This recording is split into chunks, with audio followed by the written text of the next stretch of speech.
কর্ম প্রেমময় শ্রী শ্রী ঠাকুরের শ্রী রাঙানাথ শ্রীচরণে আমার শতকোটি প্রণাম। সকলকে আমার আনন্দিত জয় গুরু। শ্রী শ্রী ঠাকুর আমাদের পঞ্চনীতি দিয়েছেন, যজন যাজন ইষ্টভৃতি স্বস্তয়নী সদাচার। আমরা স্বস্তয়নী অনেকেই ব্রত পরিপালন করি, কিন্তু স্বস্তয়নী সম্পর্কে শ্রী শ্রী ঠাকুর আমাদের একটি বিধান দিয়েছেন, যে বিধানে আমরা সেটি যদি করি তাহলে সেটি থেকে আমরা অনেক উপকৃত, অনেক গ্রহ থেকে, অনেক রোগ শোক থেকে, অনেক জ্বালা যন্ত্রণা থেকে মুক্তি পাই। সেটি হলো স্বস্ত্যয়নের চরণামৃত।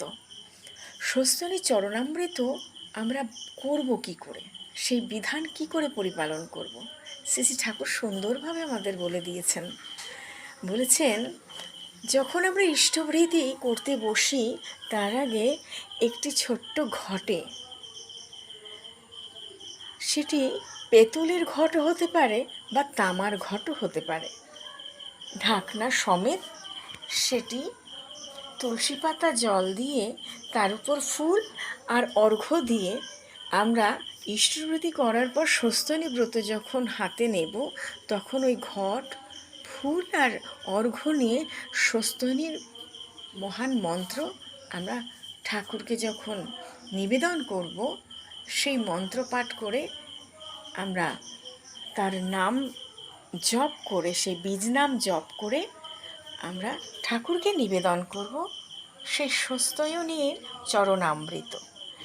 সেই জলটি নিবেদন করার পরে ঠাকুরের আমরা বাড়ির প্রতি প্রত্যেকে, কারো মহা অসুখ বিসুখ বা কারো কারো হয়তো বাধা বিঘ্ন, অনেক রকম বিপদ আপদ প্রত্যেকের থাক বা না থাক, প্রত্যেকে ওই স্বস্ত্যয়নীর জল যদি আমরা গ্রহণ করি প্রতিদিন, আমাদের কোনো গ্রহ, কোনো অশুভ শক্তি, কোনো কিছু থেকে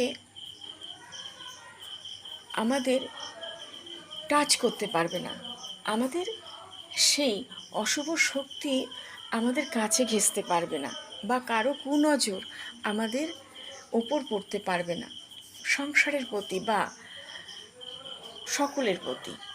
এই কুনজর বা কুদৃষ্টি বা কোনো অশুভ শক্তি তা আমাদের উপর আধিপত্য করতে পারবে না। এটাই হচ্ছে স্বস্ত্যয়নী ব্রতের মহান মন্ত্রের সেই স্বস্ত্যয়নী চরণামৃত। জয় গুরু, বন্দে পুরুষোত্তমম। সকল